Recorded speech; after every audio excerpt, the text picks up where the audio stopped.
So today is about a month after Paradiso, and Paradiso was a 5-day design retreat, and it was pretty much unlike anything that I've ever been to. And we're at this point a month out and asking myself, did that really happen? Because it was just so surreal and amazing at the same time. So over the next hour, I'm going to be talking to some new friends that I met there for the first time. We're just going to discuss things like why they signed up to event, basically knowing nothing about it. What were some of the kind of standout moments there? And if you're thinking about or doing things differently now. But before we get into it, I'm going to ask you all to do a quick intro. So if we start with Ollie, can you tell us a little bit about what you do? Yeah, my name is Ollie King or Oliver King. It depends if you're my friend or not. I run a motion graphic studio in LA called Rocksbox Studios. We do like motion graphics, 3D, 2D. We do a lot of interactive experiences as well, like using Unreal Engine and Rive. Yeah, that's what we do. Awesome. And then how about you, Owen? Sure, yeah. As you said, it was really a design festival, but I got invited to talk as a photographer. So slightly different background than the rest of you guys. I work in advertising really for income for brands like Apple, Samsung, Just Eat, Heinz, all sorts of different brands. And then my own work, I make more documentary-led work, whether that be photographing like low riding or young kids training to become bullfighters, or from a sort of wide range of different subjects. So yeah, but in its simplistic form, I'm a photographer. Awesome. And Tez? Yeah, I'm Tez Humphreys. I'm one of the CDs at Analog Branding and Motion Studio in Leeds, UK. Currently working with brands with the likes of Coke and Sprite, and we also specialize in consumer products. It basically means like we bridge the gap between the release of a show or a film's IP and their superfans. So creating the official merchandise and retail to partners for license. Awesome. And like we're all pretty much at other sides of the world at the moment. And I just think it's really cool how like Paradiso, like even those people from different areas, like different backgrounds and different careers, and it just bring really all the creatives together. But like the first question is the way that they designed Paradiso is in a way that they didn't really tell you much about it. Like I didn't really have any idea what to expect before I turned up. So I was wondering what made you guys turn up? For me, it was the mystery. It was the names that were just presented on the website. The website was cool. I really loved the website. Harvey showed me the itinerary. It was like, we've got to go. We've got to get stuck into this. And this is going to be mega. Yeah, we haven't done anything like that as well. So it was this opportunity. We're probably in the business where we can do stuff like that as well, and hopefully make some new leads, build a community, get part of the community, and bring something back to the studio as well. And that was really exciting. Yeah, that for me, it was just like, what is this? Let's go. So yeah, it was like probably when you saw like the big names and you were like, oh yeah, this looks cool. And then, but no idea what to expect. What about you two? For me, I got invited by Hector. At the time, I had no idea who Hector was, no idea what Paradiso was either. I got an email from Hector saying, I'd like you to come and talk at this festival. I had a mutual friend with him who's also going to be there that I later found put me forward to do the talk. So really, it was just by invitation. And to be honest, my knowledge of designers is quite slim. So really, I didn't have any idea what to expect. But Ben told me you have to go. And for me, it was a great opportunity. Also go because I'm a sociable person. I like going to things like this anyway and meeting people. And also it's a great trip. Go to Mexico before. So a good time to talk there, to meet people and to take photographs. So it's a sort of perfect mix, really. Yeah. The way that you told me that story last time we met was a little bit different. Like... And how many margaritas I had? Yeah, one or two. But we were chatting and you were saying like, yeah, I got this email out of the blue. And then they asked you to buy your own ticket and they'll pay you back. Yeah. So you were like, you were a little bit like, is this like a Nigerian prince scam? Like, It's Fire Fest. I think there's a lot of people who thought it could have been like a little bit of a Fire Fest vibe, but especially right if you don't know anything about the person who's organising it. I think I later found out that a lot of people knew about Off Festival, so I think there was quite a lot of trust in what it was going to be because people knew about Off. For me, I didn't even know about Off. I had no idea, so I just had really my mate Ben's words saying you should go, and I thought, okay, I'll give it a go. But I'm glad I did. Yeah. It's amazing. One of the partners, Marco, he'd been doing some consultation with Analog, me, Barry, and Mike, and he'd slipped the email in. And so we knew it was legit. Do you know what I mean? But yeah, like I say, it sounded too good to be real. If it was like one of those messages that you get on your phone, £1 million, and then that's similar. Even when I went, because I only found out 3 days before the event that I was going, so I have no idea. And they were like, "Do you want to go to Mexico?" Like, I'm part of this platform, and the guy sent me a message, and they were like, "Do you want to go to Mexico?" And I was like, "For what? For a holiday? What's going on there?" And then they were like, "Oh, there's this thing called Paradiso," and I was like, "What? What's Paradiso? I don't know what this is." And then they sent me the website. So I thought I was getting scammed. I really did. I was like, "What's going on here? I don't know what this is. It looks like a bit of a trippy thing." And I was like, because it's called Paradiso Fest. And I was like, this is a festival. Why am I going to a festival? I'm so busy with work right now. I don't have time to leave for a festival. So then I basically sent a message to the person who like recommended me, and I was like, what is this? And he was like, you need to go and get there as soon as you can. And I was like, okay, I trust you. Let's book a hotel and get the flights and turn up and see what happens. And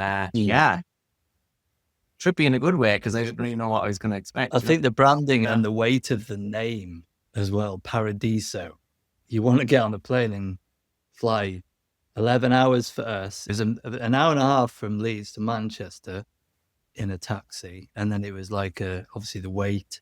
And then it was an 11-hour flight. And then a 3.5-hour flight, taxi drive, which was all supplied with the ticket, on a straight road with just barren scenery, like nothing to look at. Like, God knows how we got through that. But yeah, Paradiso as a name it just pulls you. It's almost the beach. Leonardo DiCaprio, they go to the beach. It's like, it's a clever name. It was amazing. I remember that you must have got there early though, because I remember the first day I met you that we had a meal the night before it actually started, and Tez turned up. Typical Brit on road, been in sun all day, like around the pool, like bit pink, had his sunglasses on. I was like, who's this guy? Yeah, but that's the beauty of the whole thing. It was like Marco set up a WhatsApp group. People were meeting in the foyer or whatever, and what do we do? And then we're here for Paradiso. So random people in a WhatsApp group, where are you going? We're going to go here. So we rocked up, didn't we, at that restaurant, which was pretty swanky, like lovely setting, but the food was diabolical, I thought. And I could make better cocktails like back here. But we met, that was the first night we met, Luke, and I just Monday night or something. Or was it Tuesday? I don't know. All a blur. Yeah. But Ollie, what's the platform that you're involved in? It's called RevThink, because I can't say TH is all great Irish. But yeah, it's a cool platform. It's great. The guys helped. We're only a year in business. Tim's son Seamus, actually Seamus works for us now. He's our sales person, which is great.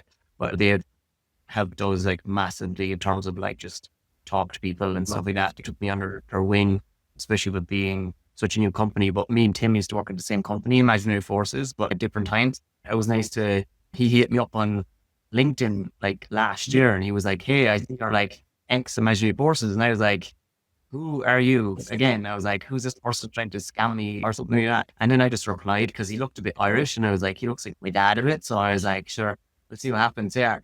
And he invited me to dinner a week later. That's another thing in LA. I thought I was going to scam him again. Me and my wife turned up at dinner, and we were like, actually, you're real people. But I met his son before at another event, and we were like, actually, you're a really nice bloke. And then we started chatting, and then a year later, they recommended me to go to Paradiso, so it worked out really well.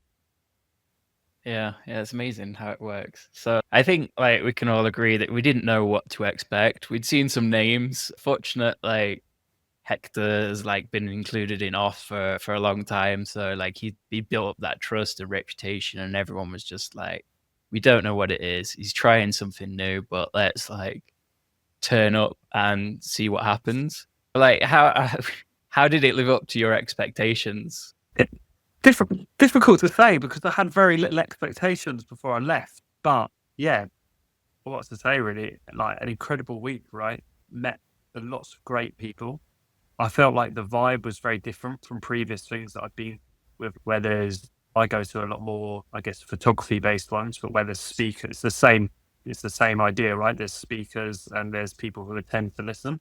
Quite often they're quite separated. In this, it felt really refreshing because everyone was mixed. Everyone was having a great time. We were all in the same sort of 2 hotels. Everyone was getting down to the salon. What was it called? Salon Galas. That's the one. Salon Galof, having drinks together, having dinner together. So it felt really great. And also, obviously, not just the social element, but also really inspiring. As I said, I didn't know a huge amount about design before. I know something about design, but not a huge amount about motion design and stuff, which a lot of people were talking about. And so it's really educational for me in that perspective as well. And also just interesting to hear different people's creative journeys. So it wasn't only about education, but it was also inspiring to hear how different people would come from it in different ways. So yeah, overall, it blew my expectations out of the water, to be honest. And also, what an incredible place. Like Merida was amazing. I thought that as a place, just beautiful and nowhere I've been before. So yeah, 10 out of 10 really, to be honest. Yeah, for me, it was, the same really. I didn't know what to expect or anything, but it was like nothing I've ever experienced before. It was like rocking up at this hotel, and how many of the guests were in the hotel? Like maybe half, or I don't know, but you go for breakfast on the first day. I met Owen. The first person I met was Owen on the first day. But yeah, as the week progressed, you'd constantly meet new people at breakfast, and everyone was willing to talk and open up. And it's not like going on holiday to Benidorm and then meeting like a random person. And we all had something like we were doing the same kind of thing. We're all creative.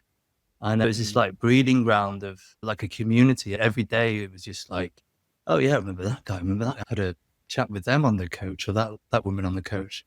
And and over the course of the week, you'd notice everyone's face, and there was new connections, and just mind blowing. Yeah, for me it was a lovely melting pot of creativity, I think. No, I agree for sure. Because I didn't stay in the hotel because I was too late to get to the hotel pretty much. So I had to book somewhere else. But I'm glad I did it because I booked like a small like Airbnb, like templates, like hotel in the middle of the Merida. And the first day I was there, I went out for lunch, like a little restaurant, and I bumped into Owen actually out there. And it was very natural because I didn't meet anyone at Paradiso yet. And Owen was sitting down there across from me. He comes in with his camera, pure Brit, sits down and looking around at the whole place going, oh, geez, this is lovely. And I was the same where I went in and I was picturing a new place, and I could see straight away, I was like, this guy's a creative lad that's definitely going to Paradiso. I said it, I looked at Owen and I goes, are you British? And then we started chatting, and then like we had like a good chat. We were like, oh, he came over, we chatted. And then remember Owen, we went outside the restaurant and we were like just talking about Paradiso and what we didn't know what we were next there. And then we went for a little walk together, and like, this is the first time meeting this guy. There was where we're like, let's go for a walk together. And then we went for a walk. He showed me around a bit. And then he went to take some pictures. But then I was like, when I saw you then actually at Paradiso later, I was like, actually, I know someone here because I met this there. But it was very natural. It was very, I don't know, there was something really amazing about how natural the interactions with people were. Nobody was standoffish. It was very, if you went up and even to one of the really big speakers and shook their hand, they were like, no problem. Here's my Instagram, or do you want to talk next week or something like that? It was just a very natural experience. I've never experienced anything like that from a meetup. Not a meetup, like an event before. I think everyone was very open. I think that's the way I describe it. Is like everyone was super open. And also the one thing none of us have commented on is also the things during the day, right? Like trip. That it wasn't only like talks and the creative, but also the trips to the cenotes and then the lunch. and which was also great because I think, which was really nice because we weren't just meeting people in like a professional setting, right? Like where you were sitting down and listening to people. You were also meeting over a couple of beers at lunch or floating in the water together or in different ways, which I thought was really refreshing as well. I think I said to you, mate, it was like our new meeting home is a cenote. Like a meeting room is a cenote. Like I was bobbing up and down like in a life vest, and I was under a waterfall. Like it was a waterfall. It sounds ridiculous, doesn't it? But this is reality. And I'd never met this guy before, but he was next to me. I was like, all right, shake his hand, a wet hand. Anthony Burrill, I've got your prints all around my house. It's like mad. Do you know what I mean? And super sound guy. And that was the beauty of it. You just, Stefan Sagmeister riding a bike with wet shorts and a life jacket on. What's going on? But yeah, it was a beautiful moment. And it was like everyone felt at the same level. That's what I took away from it as well. Because we were paying guests, and it felt like I didn't feel like I was like down here as a paying guest. It was just the same umbrella. No, I felt that as well with like someone like Gmunk. I've been following his work for like years, and I was wearing, of course, me guys wearing jerseys and stuff. I'm well up for wearing my football jerseys or soccer, as they say here in America. But he like basically stopped me a couple of times and he goes, "What jersey are you wearing tomorrow?" And he was like joking around with me, and he was like, "You're giving me this one," and he was just like really fun, jokey and stuff. And I was like, "You're Gmunk. Like, why are you talking to me? Like, there's someone that like I've been listening to podcasts for years or listening to his stuff or reading his books and stuff." But crazy how natural people were just coming over to you, chatting to you, tipping you on the shoulder. You turn around and you're like one of my heroes for years. So it was really nice and natural for sure. I think it felt like I think it like, to sum that up, I think it felt like an egoless trip, right? I think that would be like the best way to describe it. I felt like there wasn't any ego. There wasn't like any like level of importance. It was just a real nice mix of people who really wanted to be there and wanted to inspire each other. And that's what was exciting about it, I think. Yeah.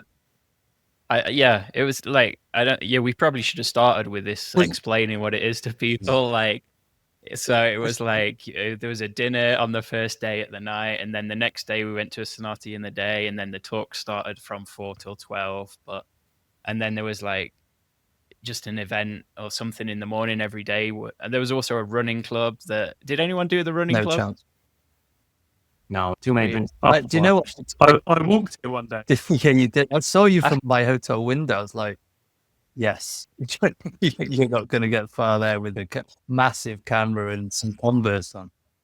But yeah, when I saw the ticket, I was like, oh, I'm going to get into running. I don't run. This is my prime moment to do it, but no chance. And we were drinking liters till 2 a.m. I've got no children to deal with in the morning. I've got 2 young kids, but I couldn't have a lie-in. Like my eyes were too dry from the AC, and I'm so used to getting up early, so there's no chance just to wake at 5. It was, that was the unfortunate thing. I was like, oh yeah, I'm going to join the run club as well. But it was 6 a.m. They started at 6 a.m. The event finished at midnight every night. And if you had a few beers, it was a little bit tricky to make it. And on the last day, it was like a 10K, wasn't it? I don't know if anyone did that. I think on that last day, that it was the hottest day. It was like 38 degrees, and I think they might have canned it in the end. But yeah, because there was events after the run club as well, wasn't there? So it's like you have to get up for the run club, and then you have to do like some social event, go home, have a quick shower, and then go. It's a lot to do that running as well, especially if you do the treasure hunt when you're a runner. You that with the bikes, you got to start. You embarrassed with the bikes. I would have been accurate, right? Yeah, that makes no sense to anyone listening to this podcast. Maybe we should go into a bit more detail. What did we do on the bikes, Luke? Yeah, that's a good point. Yeah, so one of the activities was a treasure hunt, and it's literally what it sounds like. They give you some clues, and then you run around the center of Merida trying to find it. And the first couple of people that arrived won a prize, which was one a skull. What was the artist's name? Craig Black's skull, yeah. Yeah, so there was a skull worth like probably $3,000 or something like that. Or a week in Costa Rica, yeah. So there was all these like 30 gringos running around the middle of Merida trying to solve these clues. And we thought it'd be a smart idea if we rented a bike and we could get ahead of everyone. But unfortunately, we got a few of the answers to the clues wrong. And so we were just completely in the wrong Took about half place. an hour to get an Uber. The first thing was get an Uber, but it was like took half an hour to get an Uber, and by which time people were on the second base. Then we caught up with them on with the Uber, and then we got a bike, and everyone was like, "Are you getting bikes?" Then we got lost. Well, yeah, almost got run over. Yeah. Yeah, I It remember was just, when you turned up, I was in stitches laughing because I was like, everything was gone, all the prizes. And I like smacked it. I was running so fast, I ran into this old lad, like smacked into him fully, floored up. And I was like, I'm so sorry. Like I picked him up and I was like, this is lousy, And then he turned up with your bikes. And I was like, it was just carnage. In a good way, it was hilarious. But no one died anyway, that's the main thing. that is the main thing. Yeah, I mean, this is the whole thing that was like different about Paradiso, these moments to interact with people. And one thing that I was surprised about is like how nice people were, because they say like, you shouldn't meet your heroes. And like some of my like design heroes, like Sagmeister, they were followed since I was like in uni. But everyone I spoke to, like no one had an ego. No. Like, did you guys get to speak to some people that like you've always looked up to? Yeah. No. Yeah. Very intense for sure. Just really quickly, because like I told the boys this story because like when I was in uni in Brighton, because I went to community college in Ireland and then I went off to Brighton, and when I finished my studies, like my last year, I applied for a job with Analog because like they were on like my top 10 list of companies to work for. I applied for it, never heard anything from. Thanks, lads. But basically they were like, for the top 10. But when I rose up my career and stuff and moved to America and stuff, they were all in the back of my mind. They're still like, like really amazing company. And then when I actually met Barry and Talia that night at Paradiso, I was like, like before I even know who you are, like as a company, I was like shaking her hand and I was like, oh, these lads are so, let's leads, two drinks, this is great. And then I was like, what company do you work for? And they're like, Analog. And I was like, Jesus, this is crazy. These lads are pure sound altogether. And it was just really nice interactions with, there was a lot of people like, there was Sarkofsky as well. She's like a big inspiration for me. And she's like so down to earth with sound. And I asked her like a few questions about like time management and stuff. And she like pulled me to the side and we sat down next to each other in the bar and she like talked to me for an hour about like process and how to help. Like, she like added me on Instagram when I got back and sent me a few messages. Just really kind person. And I think that's what was really amazing about this. Like people were just very honest and open and just being very cool and nice, really. I think Erin was so nice. We never met or spoken. She was just stood next to us and she was like, oh, I'm getting some water. Does anyone want a water? And she just went and bought me a bottle of water. Like never met her, didn't know her. And then I think I accidentally upset her though, because one of the days when we all went for dinner, we went on the food tour. There was like a table of 6 and like Sagmeister was here, Karen Wong was in front of us. And then there was one spare seat. And like Sagmeister was saving it for his girlfriend because she was like coming later or something. And Erin comes over, oh, can I sit there? And just before she's done that, another one of my friends had come over and been like, oh, can I sit there? And Sagmeister's like, oh, I'm saving it for my girlfriend, sorry. So they went away. And then Karen came over, oh, has anyone sat there? And I like, for some reason, I spoke up. Like, and I'm like, oh, no, that's for, no, you can't because Sagmeister says you can't. And she just looks at me like, and I'm like, oh, shit, where did I speak? He should have stayed quiet. But yeah, I think she's the only person that I mildly offended, which is good. You can offend people at times. So has anyone got like a moment or like an interaction in Paradiso that like really stands out to them that they remember now? Yeah. It's hard, isn't it? Because there's so many moments. I think for me, one of the, I'd say first, if I break it down, like one of the talks that I really enjoyed was Jem Fletcher with Karen Fong, and she talks from a design perspective, talking about, I think it was 10 photographs that inspired her, which was really nice to hear a designer talk about photography and how that has influenced their design career. So I really like that as a talk. As an experience, the very last day on the beach, was incredible. I thought when we got there, which none of us has mentioned yet, the beach house, Yeah. and there was a band playing, a buffet, drink, just incredible. It was like a paradise. It was literally a paradise beach, right? And so those two really stand out to me as like a tool and an experience, but also just Merida as a place, right? I think for me as a photographer, obviously, as we all are very visual people, as a space, architecture of the place, the colors of the place, that really stands out as well. So maybe if I'm allowed 3 things, that would be them. Good ones. Yeah. How about you guys? Yeah, let's talk a bit more about that beach club. Definitely one of the club. But yeah, beach house. I thought on the itinerary it was brunch at the beach. So I was like, going to get on a coach, going to go half an hour that way, get our towels, put them on as you do, Brits abroad, on some white sand with palm trees. That's what, and then maybe some food at the cafe. But God, this place was just insane, wasn't it? Like fully catered, deck outside, glorious house. Walk right through that. Don't care about that. What's outside out the back? It was like a private kind of strip of beach with a band playing, hot tub, troughs of ice beer, loads of staff, like a mezcal or a margarita station. All you get more Mexican food. Like, I'm sick of it by that point. But I was like, the worst thing, like, we didn't know when we were leaving, did we? So it was like, do I get stuck in, or do I, like, you know what I mean? It was like, and you kept on going. Oh, it would be 1 o'clock. No, it would be 2 o'clock, 3 o'clock. Well, that was super cool. That place was amazing. That really stuck out. And getting in the sea, and there was massive pelicans just diving in after the fish. And I remember sending a picture to my partner Jenna, and she was like, birds diving and swirling around deep water in Mexico means sharks. Do you know what I mean? It's like, no, it's okay, I can tell. But yeah, and like that day, David Carson just rocked up as he does. He just like nonchalant, late to the party, and he was just sat there. I photobombed him. I think he was taking a picture of the texture of the pergola roof.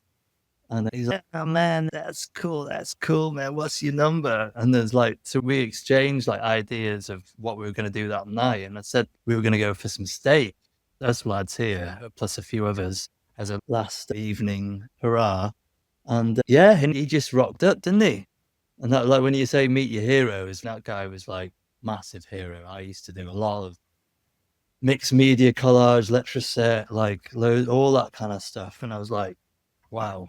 Sat next to him, I'm wearing a Macho Libro mask, as were these guys, because we'd just seen the wrestling match in the square outside of Ollie's hotel. So that was cool, wasn't it? Like, it was, up to that sticks in my mind, yeah. Yeah, I'll have to share some photos. Yeah. For me, like moments, mine's a bit more sappy, to be honest, about the like event itself. It's kind of like Hector getting the tattoo on his head.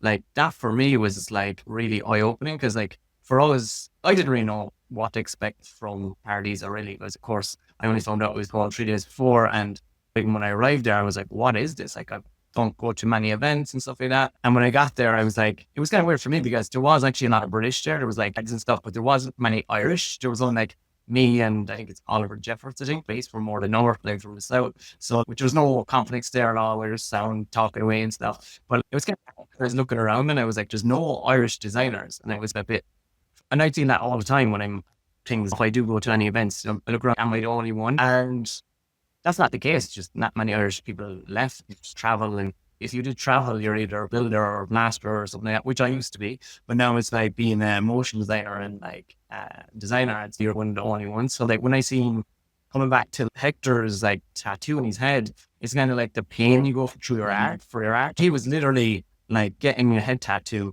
and I was like, I got a tattoo on my wrist, and I was crying like a baby. But he like was getting one on his whole head, and I was just like, this is pain for your art. And for me, it connected with me, because leaving my homeland and being away from everybody and stuff like that, and being like I know I'm in LA and everyone's like, oh, that's great. And like, where would you? It's amazing to be in LA and it's lovely to be in the sun. Better off being in rain in Ireland. But there's a sacrifice for that. If someone gets sick in Ireland or something like that, you're away from your family. So it's not like a 2-hour flight back to, I used to live in England and getting a flight from England to Ireland is like 45 minutes. But now I live in LA. That takes, I don't know, 15 hours door to door probably to get home.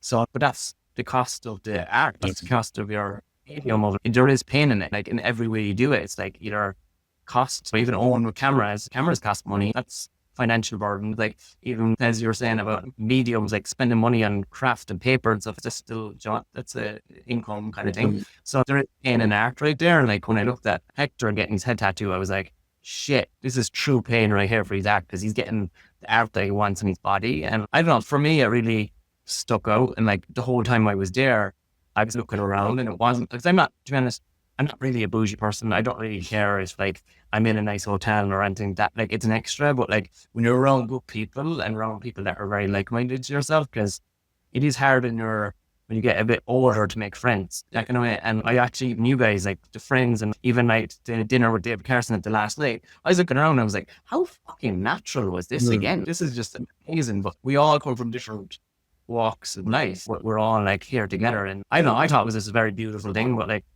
mainly for me, like the pain for his art, like seeing Hector like getting that tattoo and just my own experiences that really struck in like a heartstring. So I was like, wow, this really, for me, I felt like I was a bit like possessed at times. I was like outer body experiences at Paradiso, because it was like, this is something that's like very unique. And I don't know, even since I came back, it's just, I feel like a different person really, which is great. And not in a bad way, but in a good way.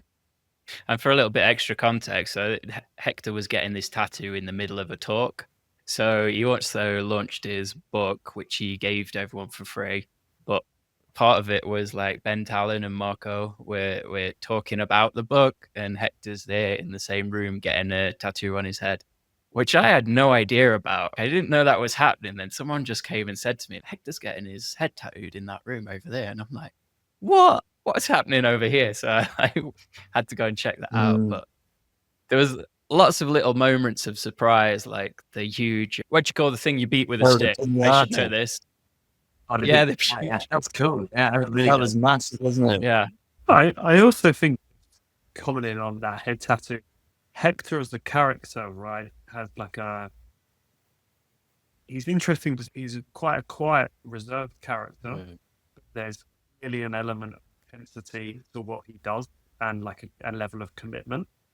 And I think what is interesting about that is there was almost like this commitment to the same level of intensity to be there and be present from everyone else. So it's like infectious. It's like, okay, we're all in.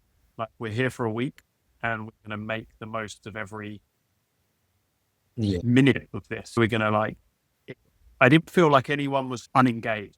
I felt like everyone was super engaged with the whole, whatever you want to call it, festival experience. I feel like everyone was very present. And I think that is because I felt that Hector really believed in it. And that the tattoo, getting his head tattooed by the side of his talk was almost like a visual sign of like crazy commitment to what he was creating in Paradiso. And I felt like everyone felt that as well, which is amazing. I don't know if any themes stood out to you, because obviously there was like, I don't know how many talks, maybe 30 talks over the course of 3 days. But like that theme of pain and like kind of different people's stories and different people's talks, for me, that was one of the themes people did talk about, burnout or just like different things, from like imposter syndrome. And these are obviously people at the top of the industry.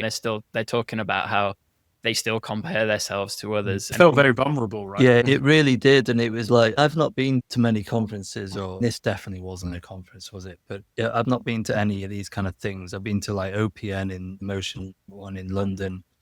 And it was just real, wasn't it? It was like the struggles. It wasn't like, look at me, this is my portfolio, this is what I do. It was like, they weren't allowed slides. That's another thing to say. It was like, the slides that they had were just like on a loop, weren't they? Just without a clicker. It was just like some images, but it wasn't like, well, this is this project and this is how I've done it. It was just like, their journey And that's what made it authentic and relate to that. I think like just the human aspect of it. Like I've done that. Like I went to another event like here like last year, and it was like it's in America. And it's like it's like a different event with like camping pretty much, and we all went there. And I remember before I got there, I didn't put down when you see the list of people going, I didn't put down what I do or anything like that. I just put down my name, and then like didn't really want to know who was who pretty much. And the first 2 days of being at this event that I went to, I didn't ask anybody what job they did or what they did. And if they started to show me their portfolio, I just Irish goodbye it and walk away. And like basically, that's kind of what I was thinking about doing this with Paradiso is I got there, but then everyone was like that anyway. Yeah. Everyone was like, didn't really want to talk about, because even me and you, Ted, is like, I showed you some work. I think the last day together, I think it was the last day. Yeah. We understood what we actually did, really. It was like I knew what backlog was, of course, but like, we just talked about, I didn't want that to be the thing. It was like, okay, I actually like these lads. If they come to LA, I'm going to have the best time ever. But it's the same thing, vice versa. If I go to UK, I know there was a big friendship thing about it as well, because people do work with people. If you're working with a client or you're working with someone that if you work with a good friend of yours, a good mate, he's really good, high standard designer, it's like a plus that they're like, you can have a chat with them for 5 minutes before you get in deep into their work. But I think it felt like that a bit like this as well. It's if I could work, even since I got back, I've been talking to people on Instagram and stuff about work, which is great. But it wasn't, and basically the first few messages I was chatting to them about was like, how's your day? How are you doing? How's your wife? How's this? And it wasn't like anything to about work. And then you get an email off and going, hey, I want to see your work. And you're like, great, that's amazing. That led to that, but it didn't lead with me showing your work, showing my work first. Yeah, that's a good point. No, like I didn't talk much about work or no specifics. Oh, have a look at my portfolio. Can we work together? It just wasn't those kind of conversations. But yeah. And one thing that I took away was like how it's like being friends with people and the opportunities that arise. That was a good thing. And just like by being in the room with like high quality people, like things that can happen. Like I heard that Valle Duhamel, always struggle to pronounce their name, they got a deal to do the Sphere in Las Vegas. So there was like one of the whoever it is who organizes that, they were there and they saw the work and they were just like, oh yeah, invited them to do it and they got a deal. Awesome. So we're 4 weeks out from it. It's like Paradiso influenced you anyway? Are you thinking about things differently? Are you following a different path at all? For me, yeah. Like I was, I'm like I said before, I'm a senior analog, so my workload is intense. There's lots of things to oversee. I feel like I've kind of lost my foundations of what got me there. This is like years back. I used to be an artist and collage artist, like I was saying, like David Carson. And it's really inspired me to just tap into that, but mix it up with AI and like mixed media, all sorts of maybe some motion. But I was really inspired actually by J.P. Richardson and he did some book signings. And PJ, is it? PJ, so I always get that confused. I apologize if you're watching. Really inspired from his talk. He was just there on the stage and just saying create, and it's just really just smashing it out, even if it's like something small every day or once a week, or do it for yourself. Like for me, it's no one needs to see it, even if it's like a private Instagram account that you just populate and then at some point you show it to the world. It doesn't need to be for anyone else. But for me, I think I was telling you guys, I started on the first day, every holiday I go on to, I tend to write some notes of what I've done that day and just like little funny little sentences. And I'm actually a bit behind. I'm trying to like remember the stories and the funny parts that happened. But yeah, I've basically got a little short story of Paradiso and I want to create some artwork around that, whether that's a motion piece with a type or lay it up, and the pictures that I took. And maybe Owen, he was saying about sending me some images as well from your camera. But just all little projects and just busy with the family. So it's difficult to find any time, when I get back from work. But I didn't come home just being inspired to do design as well. I'm a musician, so I actually had a piano delivered the day I got back. I bought on eBay. I think I might have told you guys. So I've been obsessed with that at the moment. So it's just always like to have different outlets. And yeah. Maybe you can do a collab with the magician. Yeah, maybe. I think there's a couple of nice opportunities that come off the back of it. I presented my work last week to Los York online, which was great. So that was off the back of Paradiso. Nice to keep up that relationship with Stefan and Scott, who are both great guys. And then I also shot a couple of series when I was out there. Shot like a series in Floricienta, which is like a day that was like a viral TikTok trend where these young boys buy flowers for their girlfriends, basically to mark the start of spring, which just really came together. And that felt like it was presented itself at the right time with this sort of like big moment of the TV series Adolescence. And it felt like a good time. And that sort of presented itself right after Paradiso, but it was because I was in that mindset of shooting every day, being at Paradiso and feeling had that creative button firmly switched on. Those things present themselves to you if you are making, which is great, and that's going to go up on It's Nice That as well. And I met that for the two girls at Paradiso as well, so that's good. But really, to be honest, the most important thing that I took from it really is I did a workshop with Anthony Burrill, who I didn't know Anthony. I knew actually he was probably one of the only guys who I didn't know his name before I went. And we started chatting on a bus, and he's just done all of the poster work for the Sex Pistols tour with a guy called Frank Carter doing the vocals, who weirdly I used to play shows with him in a band 15 years ago or longer, actually, probably longer. So real full circle moment. And so I thought, okay, I've chatted to Anthony, I'm definitely going to do his workshop because I feel like I had a good chat with him. I should do one workshop whilst I'm here at least. And I was fucking awful at it. And it actually made me realise it doesn't matter. I gave it a go, and I'm quite bad at, I get frustrated if I'm not feeling like creatively motivated or inspired, or I don't feel like I'm making great work. And that happens. Everyone goes through cycles of that. And that workshop, more than creating something good, because I didn't, made me realise it doesn't matter if it's bad. Just give it a go. And I think that's the main thing that I've left from it is, do you know what? Get your shoes on, because that's the hardest part of any creative journey, right? Is putting your shoes on and getting out there. And that's what I left with, is just give different things a go and make it fun. And I think that was the thing of Paradiso. It felt fun, it felt lighthearted, but it felt genuine. And that was great to do that workshop and to walk away with that experience. And maybe I'll, fingers crossed, if I stick to it, I'll photograph more and actually not care if I take, sometimes things don't work out. It can go on a hard drive and it can go under the bed.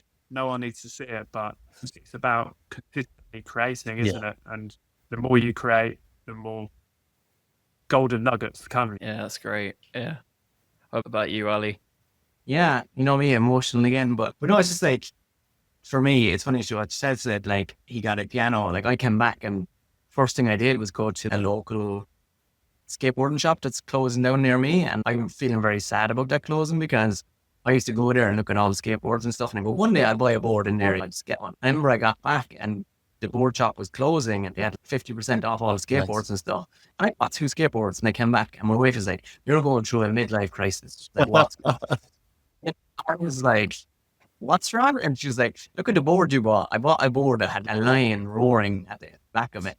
And she was like, what's this thing? She was just like looking at me up and down. And I was like, this is how I feel. Like, I feel like I can roar now. I can speak. I'm like, that's actually honestly because like I found out while I was there, I'm speaking next year. And like, it came from nothing.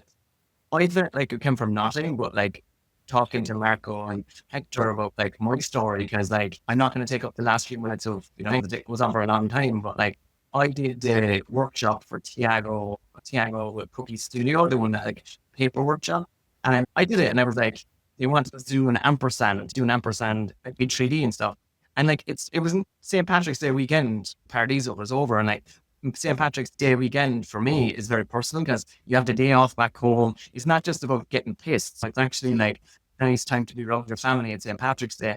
And I was missing home like a lot. And then I started doing the ampersand, and I did the green one, and then I did like shamrocks and stuff, and I made it very Irish looking. But while I was doing it, it actually made me very sad because I was like, fuck, I miss home a lot. Because I looked at it and I was like, it was basically an ampersand with a heart breaking, and I like naturally just did this.